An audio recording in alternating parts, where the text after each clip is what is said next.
ആർക്കും അതേസമയം പ്രത്യേക പരിഗണന നൽകിയിട്ടില്ലെന്ന് ശബരിമല എക്സിക്യൂട്ടീവ് ഓഫീസർ മുരഹരി ബാബു മാതൃഭൂമി ന്യൂസിനോട് പറഞ്ഞു. നടൻ ദിലീപ് എത്തിയത് സാധാരണ ഭക്തനെന്ന നിലയിലാണ്. മുൻകൂട്ടി അറിയിപ്പ് കിട്ടിയിരുന്നില്ല. കോടതിയിൽ പ്രാഥമിക റിപ്പോർട്ട് സമർപ്പിച്ചിട്ടുണ്ട്. കോടതി നിർദ്ദേശമനുസരിച്ച് തുടർ നടപടികൾ സ്വീകരിക്കുമെന്നും മുരഹരി ബാബു പറഞ്ഞു.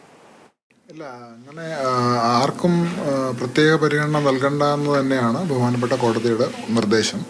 അതനുസരിച്ച് തന്നെയാണ് കാര്യങ്ങൾ നടന്നു പോകുന്നത് ഇതുവരെയുള്ളത്.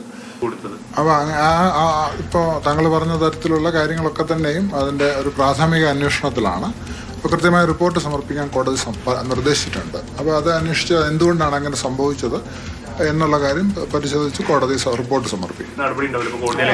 അതെ, അത് കഴിഞ്ഞ് കോടതി നിർദ്ദേശിക്കുന്നത് എന്താണോ അത് അനുസരിക്കാൻ എല്ലാവരും ബാധ്യതയുണ്ടല്ലോ. അതുപോലെ ഡിപ്പാർട്ട്മെന്റിനും ബാധ്യതയുണ്ട്, ഉദ്യോഗസ്ഥൻ എന്നുള്ള നിലയിൽ എനിക്കും ബാധ്യതയുണ്ട്.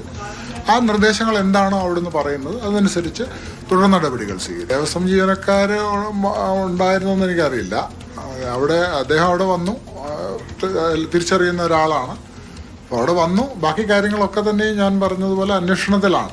അതിൻ്റെ പ്രാഥമിക റിപ്പോർട്ട് സമർപ്പിച്ചു. അപ്പോൾ കൂടുതൽ വിശദമായ റിപ്പോർട്ട് സമർപ്പിക്കാൻ നിർദ്ദേശിച്ചിട്ടുണ്ട്. അപ്പോൾ അടുത്ത ദിവസങ്ങളിൽ തന്നെ അത് കോടതി സമർപ്പിക്കും.